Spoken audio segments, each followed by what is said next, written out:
Death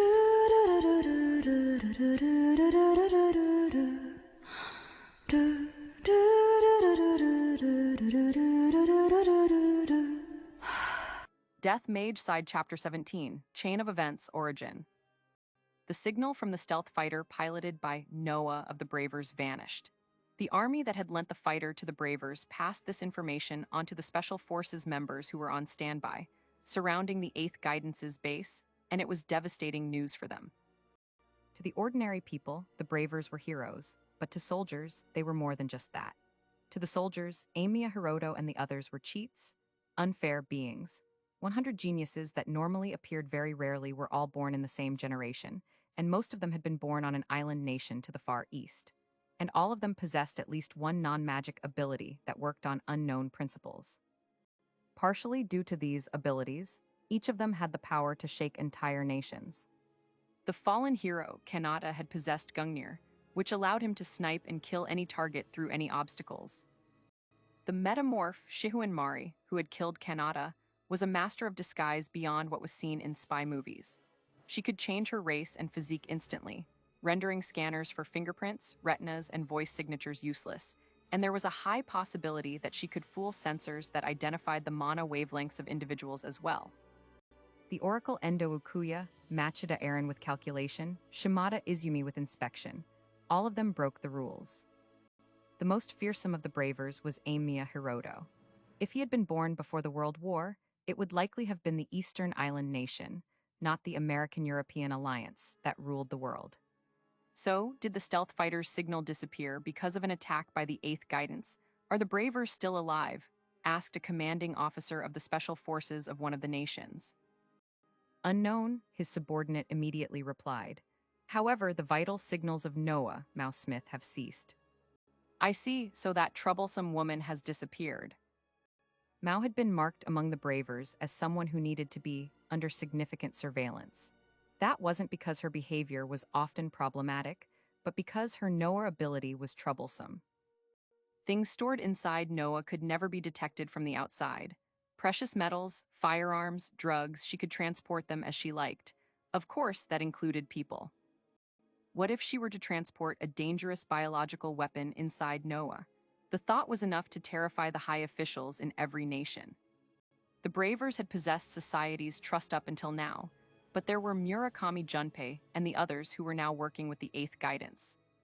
No matter how noble they were, there was no saying for sure that they would never stain their hands with crime. That was why it wasn't bad if the Bravers died. It would be best if they were to work for the nation and find permanent employment, but them dying was far better than them joining other nations or criminal organizations. First, we should confirm how many losses the Bravers have sustained, and wait for contact from them to hear whether they're in a state to participate in the operation. In theory, we would take this option. However, it's highly likely that the 8th Guidance has already detected our operation, the commanding officer said.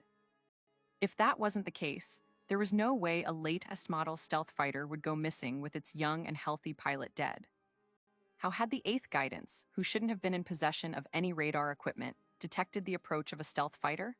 It was possible that it was the doing of Murakami Junpei or one of the others with their abilities. But it was a known fact that all of the members of the 8th Guidance were able to use one death attribute spell in exchange for not being able to use magic of the normal attributes. Both possibilities were feasible. Commanding officer, there are none among Murakami Junpei and the others who possess a suitable ability for this, said the subordinate. Is it not the doing of the 8th Guidance? The abilities of Murakami Junpei and his followers were already well known. Murakami had Chronos, an ability that delayed the activation of other Bravers, abilities and magic cast by others that were nearby. He also had incredible mana regeneration that was always active. His companion Tsuchiya Kanako had Venus, which charmed others. However, this didn't work on other Bravers. There was Death Scythe that caused instant death by looking at the target's face, Super Sense that strengthened the user's 5 senses, Sylphid that transformed the user's body into gas, Marionette that allowed the manipulation of others by touching them, Hecaton Chair that was telekinesis. They were users of all kinds of abilities. Gazer, who could see the future, had been a particularly problematic one, but she had apparently been in a mostly vegetative state when Murakami kidnapped her, so it was unclear whether she could use her ability. However, the commanding officer did not trust this information. The source of this information was the Bravers, after all. Sometimes the information from his own nation's intelligence service was wrong. He couldn't just blindly accept information from outside sources. If the ability users work together, they may be able to use their abilities in ways that aren't in our intel. And there is no saying that they won't have a trump card hidden up their sleeves. Don't let your guard down, he said. We have been given top-secret orders. As we have been ordered, we will begin our operation. And then, without knowing the fate of the Bravers, and without making any communications to the other squads, the squad began moving. We will definitely acquire the members of the 8th Guidance, whose bodies contain death attribute mana, for our nation. It doesn't matter if they're corpses, kill them and take them with us, the commanding officer shouted. Yes, sir, his men responded. Knowing how much the military nation had benefited after discovering the death attribute, the high officials of every nation couldn't help but to want that glory for their own nations. Most importantly, that magic would allow the realization of humanity's dream, immortality, would it not? Considering that, and considering that the other nations would think the same, they couldn't help themselves. The members of the 8th Guidance, who could only use one type of death attribute magic each, wielded this much power. If one nation monopolized the death attribute, how powerful would it become? Thus, it was justice for our nation to control it. This squad was not the only one to have received special orders from the upper echelons of their nation that had these thoughts. The soldiers of the special forces possessed carefully trained bodies and were studied users of advanced magic. In addition, they were outfitted with the latest equipment. Active camouflage magic items that used light attribute magic, the thermal sensor magic items that used fire attribute magic, and the anti-infrared magic items were flawless as well. And they were equipped with firearms, knives, all kinds of chemicals, state-of-the-art internal staff, gloves and communications equipment that could communicate both technologically and magically. Each individual soldier was a superhuman with more fighting power than a tank. Squads of sizes varying from 12 to 30 men had been sent by 10 different nations. They had confidence that they would fulfill their mission. They were also conceited in themselves for being highly trained soldiers. They certainly wouldn't lose to amateurs who relied on unknown powers, the bravers who couldn't escape their image of seeming like civilians, and guinea pigs who hadn't undergone any training. As long as the situation was kept under control, they couldn't lose. That was what they thought. Amiya Hiroto had deliberately made the bravers abilities open knowledge so that they wouldn't be persecuted by others. However, no matter what he did, he had not been able to reduce the number of people opposing them to zero. Anti-personnel landmines and booby traps, the work of an amateur, the commanding officer thought. The soldiers of the Special Forces proceeded through the subway tunnels that were the 8th Guidance's base, disarming the traps that had been set one after another. Things might have been different if they were normal police officers or soldiers that were sent on ordinary missions, but for these men, this was no different from going on a stroll. Is this the 8th Guidance? They're quite. As the commanding officer heard consecutive gunshots, his thoughts stopped permanently. Dozens of gun barrels had appeared out of thin air and opened fire on the Special Forces. An enemy attack. Let there be a stone wall, the commanding officer shouted immediately, conjuring a stone wall with earth attribute magic to hide his body behind. The commanding officer of this squad thought that this was a surprise attack by the Special Forces of another nation to dispose of a competitor. If that wasn't the case, the enemies wouldn't be using the latest active camouflage. Ezem, use napalm. Beck, Tyler, oxygen? The commanding officer ordered, knowing that the stone wall would be broken through by magic within the next 10 seconds, and deciding that all of the Special Forces members from the other nation should be exterminated. Under his orders, his subordinates recited incantations for an advanced fire attribute spell and a wind attribute spell that produced a membrane of breathable air to protect their allies. Delivery. With this signal, a hole opened in a part of the stone wall, and the fire attribute spell was fired through that hole. At the same time, the defensive membrane of air enveloped all of the soldiers. There was a thunderous roar. It was likely that all of the oxygen on the other side of the wall had been combusted by now, leaving the enemy unable to breathe and suffering in the burning air. Life signals, the commanding officer asked. None, enemy casualties confirmed, said one of his subordinates, confirming the enemy's annihilation with a sensor that contained a life attribute magic item. Just as the men were checking that everyone was accounted for and began moving to quickly administer first aid treatment, the stone wall crumbled to pieces. Impossible, the enemy should have been dead. As a rain of bullets descended upon him and his men once more, the commanding officer figured out who the enemy was. The enemy were armed undead soldiers with loose, burnt faces, letting out harsh groans. Lifeless, dead soldiers that didn't need oxygen. Che. Overwhelming, aren't they, my brave warriors?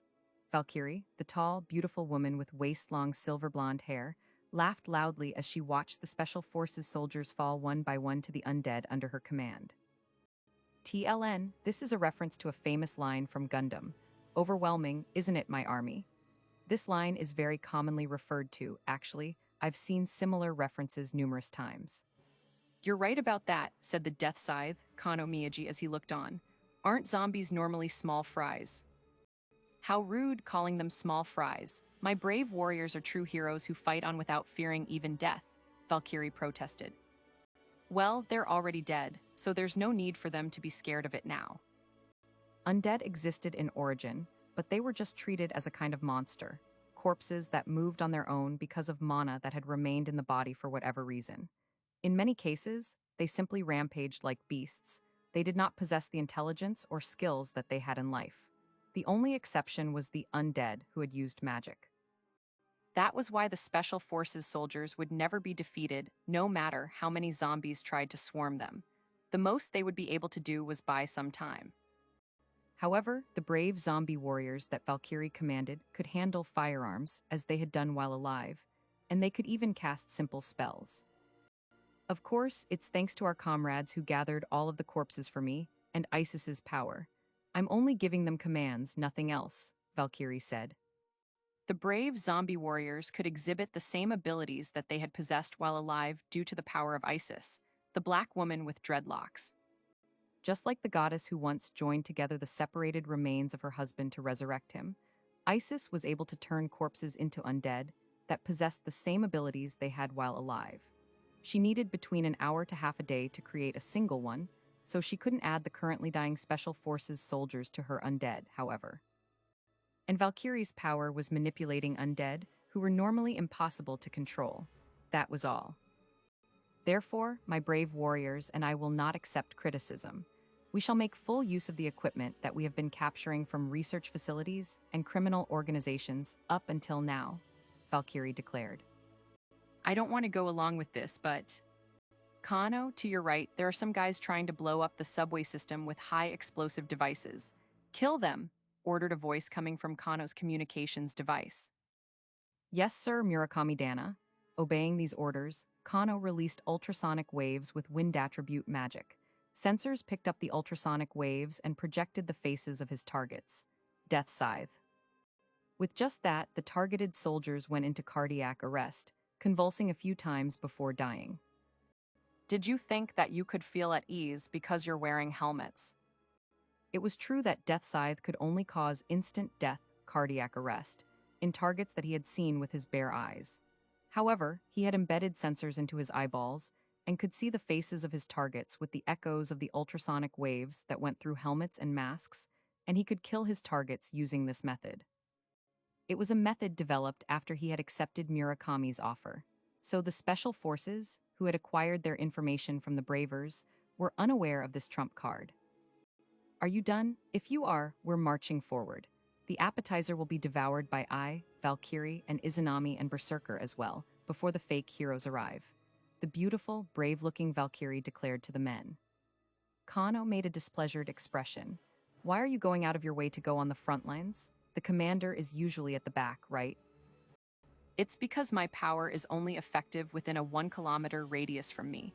If the brave warriors march alone, they will stop obeying my orders once they are out of range. You can just hide behind me. Yeah. In a place separate from Valkyrie and Kano, Izanami's fury was being unleashed on the elite soldiers. GYIH. A monster, it's a monster. Why doesn't light attribute magic work? Silver bullets, holy water, salt, anti-undead equipment, nothing works. We never heard about this. The 8th Guidance had crushed several top-secret death attribute research facilities in the nation that had dispatched this squad of special forces. And the nation had been aware that the 8th Guidance had been taking away the corpses of the guards at these facilities.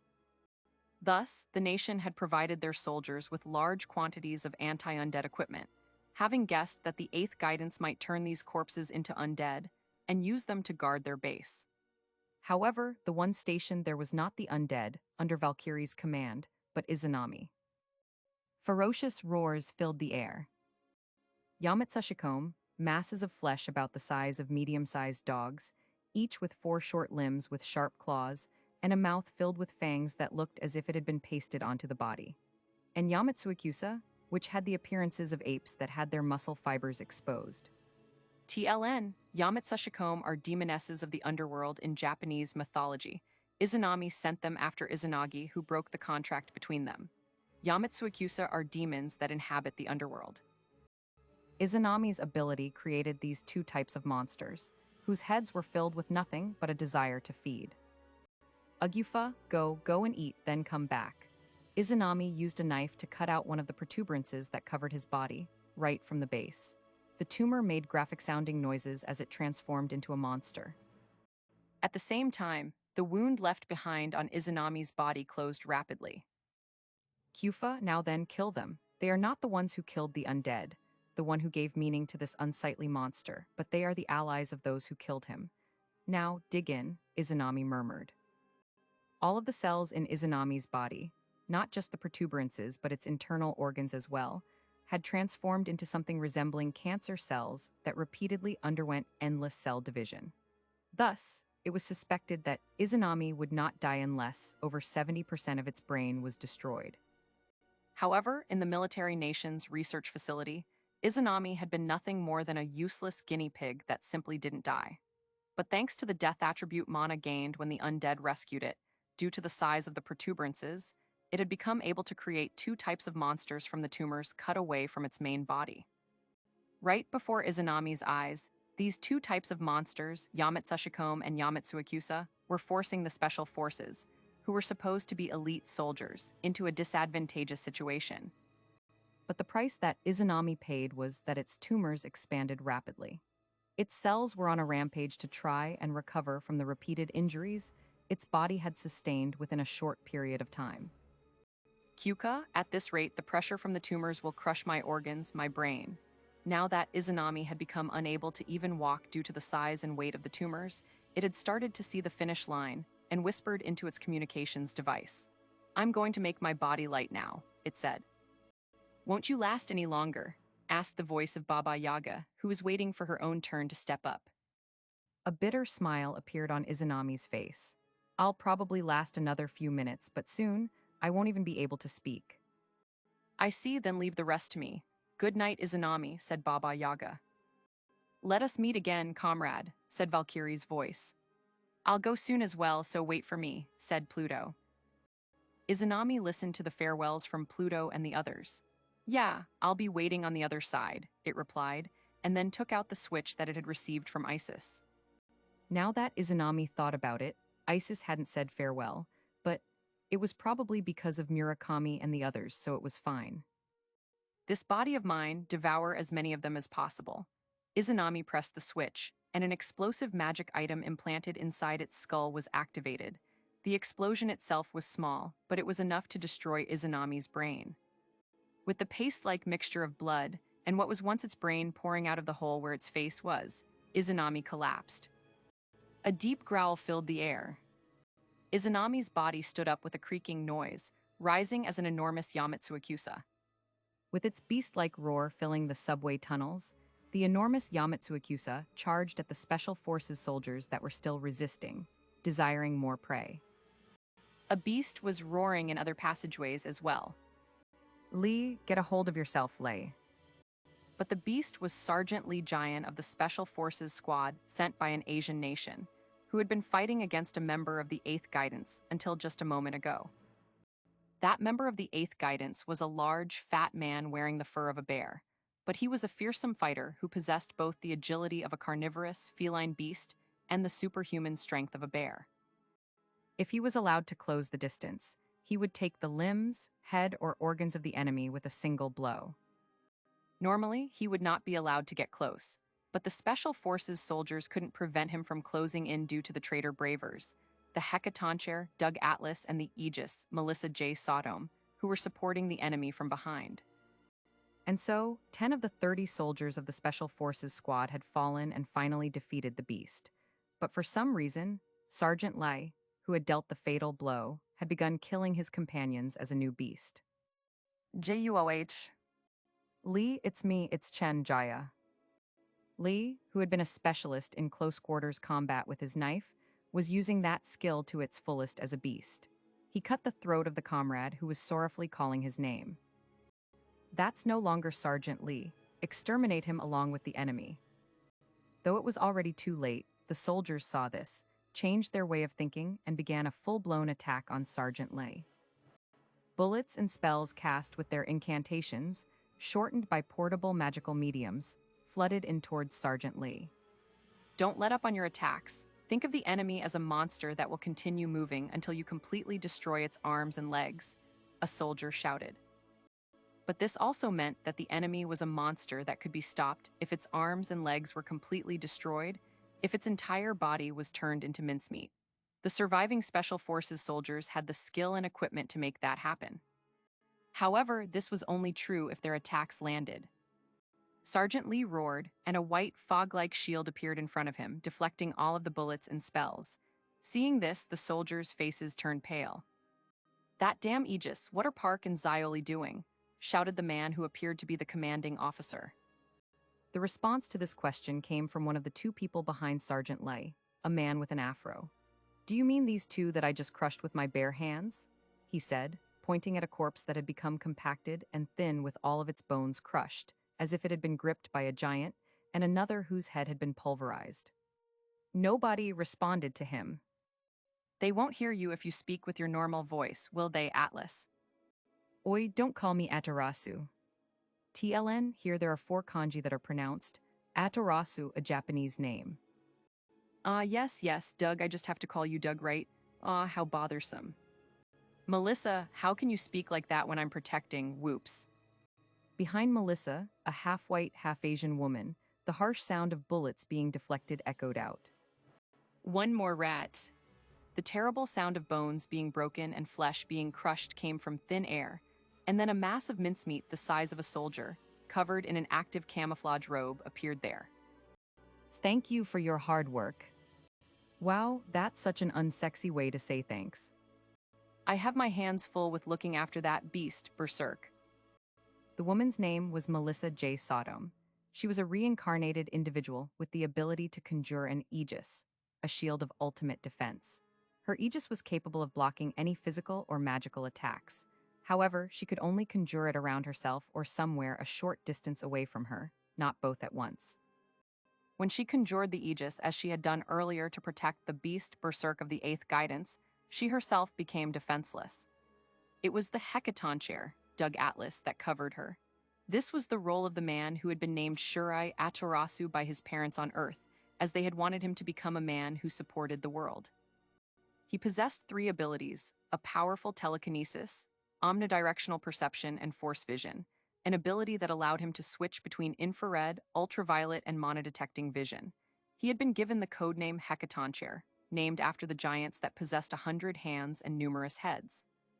Now, he was making mincemeat out of the men who were using active camouflage to try and dispose of Melissa before Berserk, one by one. Still, that Berserk guy is enjoying himself on his rampage, isn't he? That failure, isn't he getting carried away? Said Doug. There's no such thing as getting carried away when you have the intelligence of a beast, is there? Said Melissa. As the two of them watched from behind while Berserk killed the soldiers one after another, they heard contact from Murakami. Izanami is dead, it's about time. Okay, Melissa replied briefly, undoing Aegis from Berserk, who had finished killing the last soldier. See you, Bear, said Doug, unleashing his telekinesis. But Berserk leapt sideways, avoiding what was supposed to be a surprise attack of betrayal, an invisible telekinetic one at that. And then it roared as it demonstrated surprising physical capabilities, gaining speed by launching itself off the walls and leaping at Doug and Melissa. It's been a while since that's been avoided, but the knife attack, swung with the strength of a beast and the technique of a human, was deflected by Melissa's broad aegis. Berserk roared again in anger. And Hecatonchair's codename isn't just for show, Melissa murmured. Not letting the momentary opening slip past him, Doug gripped and crushed Berserk's entire body with careful use of his telekinesis. All right, we're done or not, what a tenacious bear, Doug muttered. The bear fur, which had been torn to pieces, detached itself from the mincemeat that had once been Sergeant Lee's body, and then it began crawling towards a relatively intact corpse. This bear fur was Berserk's real body. It was a byproduct of the numerous animal experiments that had been conducted in order to acquire death attribute magic. It infested corpses and living humans, adding a beast's power to their battle techniques. The infested human, if still alive, had a part of their brain destroyed instantly, and they turned into a rampaging berserker as their body's nutrients were absorbed by Berserk. It had been named Berserk after the berserkers of Norse mythology, and research had been conducted to determine whether it could be used as a biological weapon, but it had been branded as a failed product. It had been produced by accident, so it was impossible to create new berserks, and because the only berserk in existence was a parasitic organism living only inside a fur, it was impossible to reconstruct its brain in order to control it. They could let it go on indiscriminate rampages in urban areas, but it would be weak in the face of squads of trained soldiers. That was what had been thought. Soldiers possessed firearms, weapons that would destroy the human bodies taken over by Berserk, and more importantly, unlike the soldiers of Earth, they had command over magic. Even if Berserk switched infestation targets from one human to the next, it would quickly be seen that the fur was the main body, and be burned by fire or light attribute magic, or frozen and trapped inside ice conjured by water attribute magic. It was better to put large budgets, effort, and time into other research than try to find an effective use for Berserk. That was the decision that had been made. The reason Berserk had been able to defeat Special Forces soldiers, who had received far more advanced training than average soldiers, was because it obediently followed the instructions of other 8th Guidance members for some reason, and because of the protection of the Aegis. But this is the end. I'll take a piece of that fur, though. Doug tore apart Berserk's glossy fur until it stopped moving. Why were these men, who were equipped with state-of-the-art equipment and first-rate when it came to magic, unarmed fighting, and using firearms, being cornered so one-sidedly? They had thoroughly planned their operation to counter the 8th Guidance's crimes. So why? There were 3 main reasons. First, the 8th Guidance had kept Isis and Valkyrie's brave zombie warriors, Izanami's monsters, and Berserk a complete secret up until now. Thus, nobody had information about these, so there had been no way to come up with countermeasures for them. Next, the objective of the Special Forces had been to capture the members of the 8th Guidance, dead or alive, and take them back to their nations.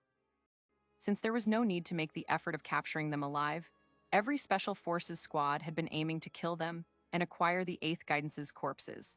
But it still meant that they were unable to use attacks that wouldn't leave corpses behind or put the bodies in a state that it would take too long to retrieve them. And the base that the 8th Guidance had chosen was a ruined subway system. The Special Forces were hesitant to use attacks that might cause the narrow passageways to collapse. If they managed to kill the members of the 8th Guidance but took too long to retrieve the corpses, it was highly likely that the other Special Forces squads would obstruct them or the Bravers would intervene.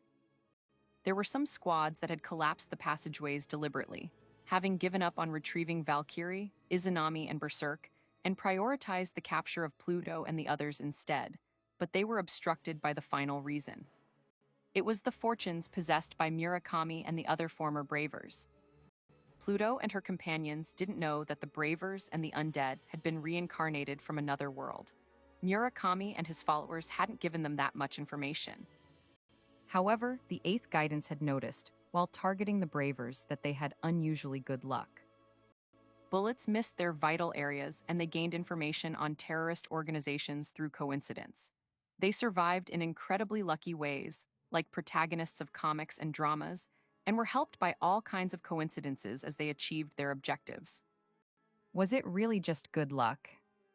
At first, I thought what Pluto said was impossible, but it seems I was wrong, said Isis, the beautiful black woman with dreadlocks, speaking to the marionette Inui Hajime who was standing right in front of her.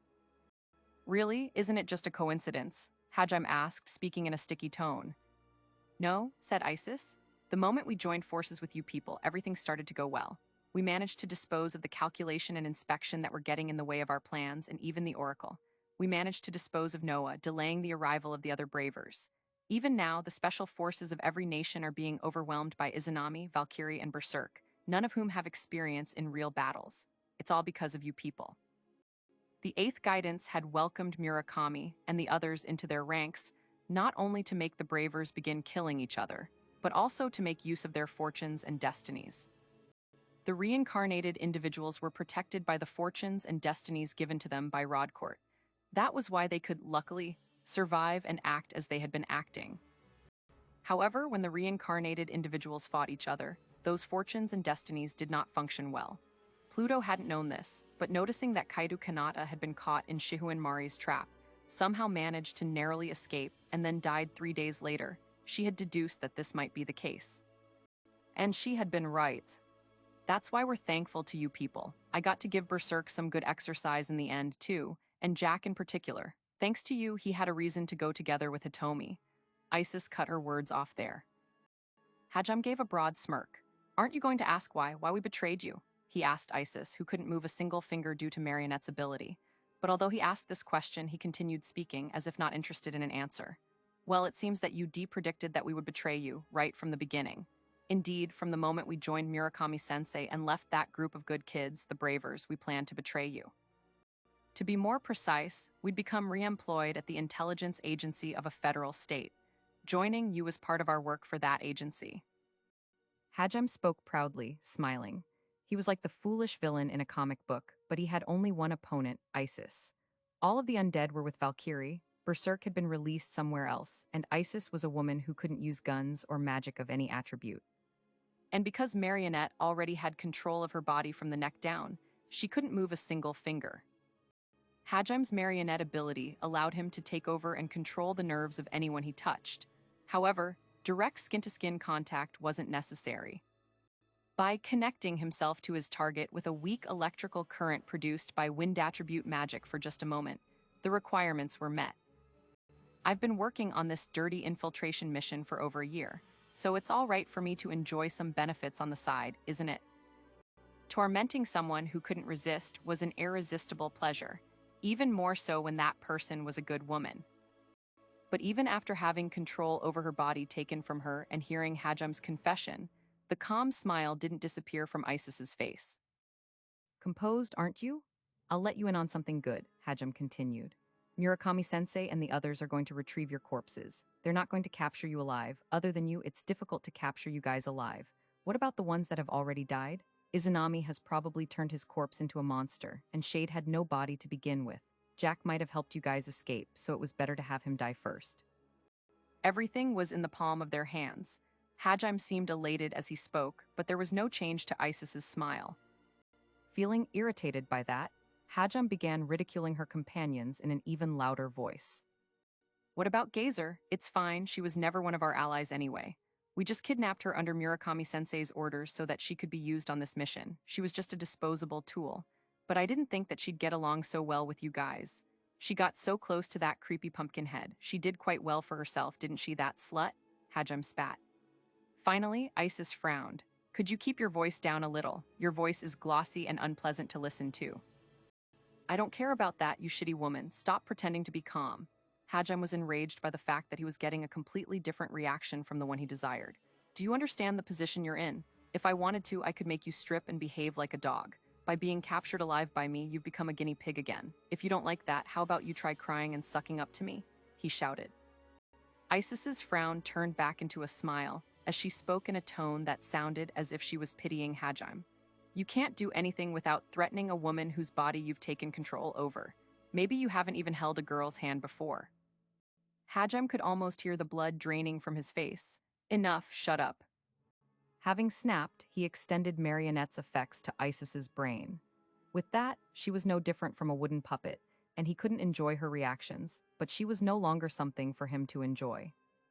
HMPH, with the money I get from selling you to the federal state, I'll find a better woman. How can you still be smiling? When Hajam controlled someone's brain, he controlled their expression and even their eyeballs.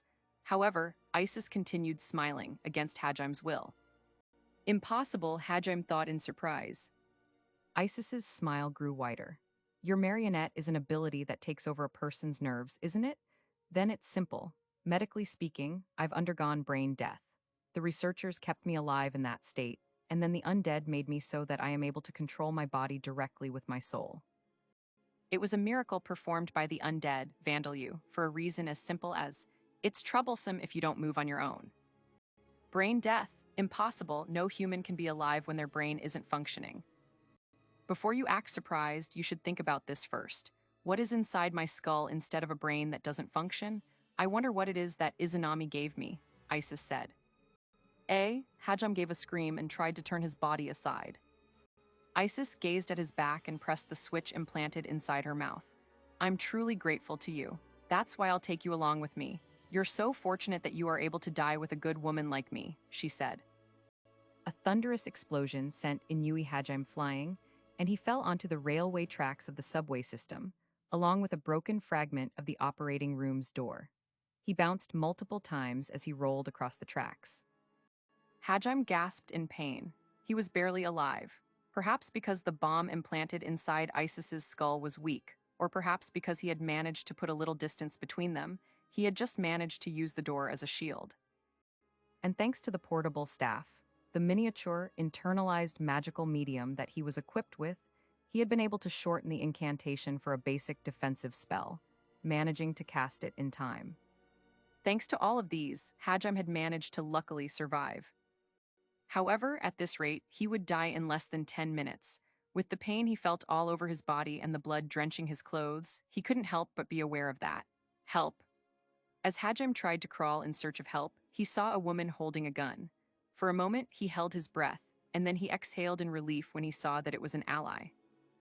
Kanako helped. Tsuchiya Kanako. Unlike Hajime, who could only use wind attribute magic, she could cast healing spells of the water attribute. If she applied first aid treatment with that, he'd be saved. As Hajime looked at Kanako with his eyes shining in hope, she holstered the gun she was holding and held a hand towards him. I'll put you to rest now, she said. Strong acid bullets. She cast a spell that released projectiles of powerful acid that could melt through anything. What's GYAHWI? Hajime screamed, but that scream was cut short and he melted away along with the rubble and railway tracks around him. Kanako watched this happen, erased the irritating odor with a spell, and then used her communications device. Murakami-sensei, I've disposed of Marionette as we planned. It looks like he failed to capture Isis after all. He was just a creepy guy who was useless right until the very end. Tsuchiya Kanako had disposed of the marionette Inui Hajime. Having received this news from Murakami, Kano Miyagi, the Death Scythe, smiled. He might have considered himself to be one of us 8 companions, but we planned to dispose of him right from the beginning. What Inui Hajime had told Isis was largely true.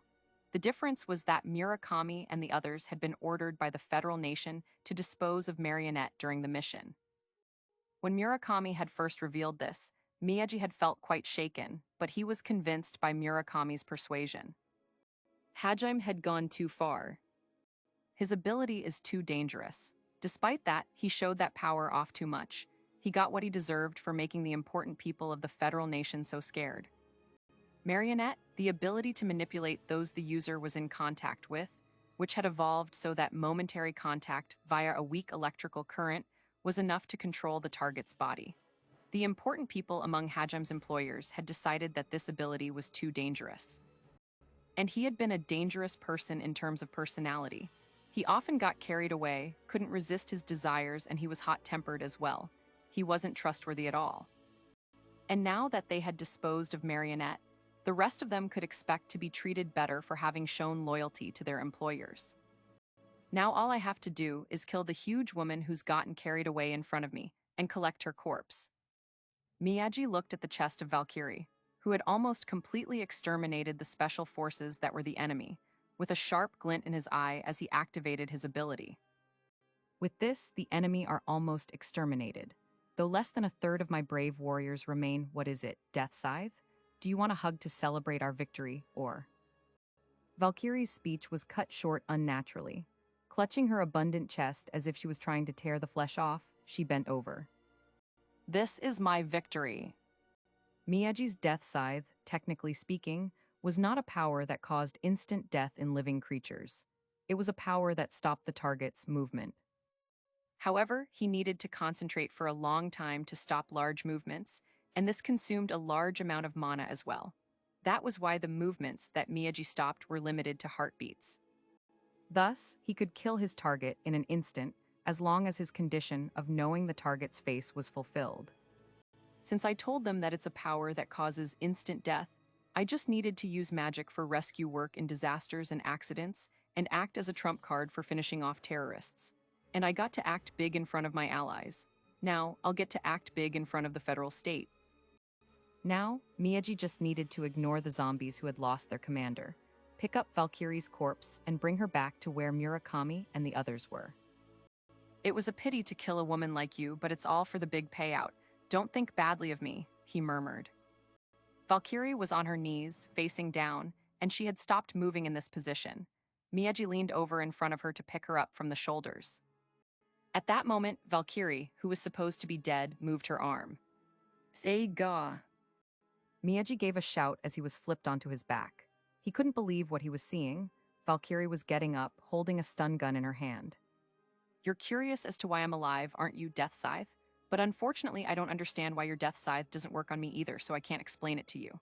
I don't know what principle your ability uses to cause instant death in its targets, you see? Valkyrie said spiritedly, putting the stun gun into an inside pocket of her coat. But Hitomi's gazer apparently saw me lying on the ground being looked down at by you, so I thought that it probably wouldn't work. I can give a guess as to the reason, too. Isn't it because my heart is already completely non-functional? Miyagi inhaled sharply upon learning that Valkyrie's heart didn't beat, even without him using Death Scythe to stop it. Valkyrie saw his reaction and nodded in satisfaction. My heart was surgically removed while I was an experimental subject. A mana-powered pump implanted into a different part of my body circulates my blood instead. They said something about wanting to prove that the mana itself hadn't been erased, even if the properties of its attributes were removed. Well, I don't care about those details, though. She stopped her explanation short and took out a small caliber firearm from another pocket. Miyagi let out a muffled scream. It's true that we intend to die in the end, and we don't care about what happens after we die, but we don't want to have even our corpses used as guinea pigs. Judging from your look, it doesn't seem like you can use magic, does it? As you know, I can't use magic either. Sorry, but I'll shoot you with this unreliable small caliber gun, which might even be able to pierce your skull until you're dead. Valkyrie squeezed the trigger numerous times, just as she said she would. Damn it, how could her heart have been stopped from the beginning? This isn't how it was supposed to be.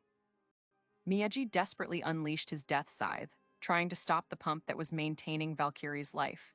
But since he didn't know where it was, he was completely relying on luck.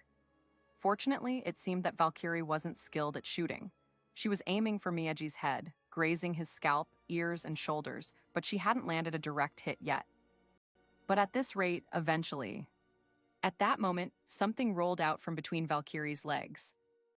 In the next, there was a small explosion, and Miyagi was blinded by a violent light that burned his retinas. There was a scream, and then, after a few gunshots, there was the sound of something collapsing. Don't let your guard down. Your over-reliance on your ability caused more work for me, said Murakami's voice. Miyagi let out a triumphant cheer in his mind. I'm saved, as expected of Sensei. But then, he suddenly had a bad feeling. Why did he use a flashbang? Firing a gun would have been enough to kill Valkyrie while she was separated from her zombies, and even if there were zombies nearby, flashbangs are useless against them. Could it be? Miyagi was startled as he realized this, but his body was still paralyzed by the stun gun, and he was unable to do anything. It doesn't look like it's that much effort, though, Murakami sighed as he fired the assault rifle that he had picked up at Miyagi. A poor former student, he thought. Disposing of you was part of the plan from the beginning, too, by blinding you with the flashbang I just used in order to remove the threat of death scythe while you were carrying Valkyrie's corpse. It's the same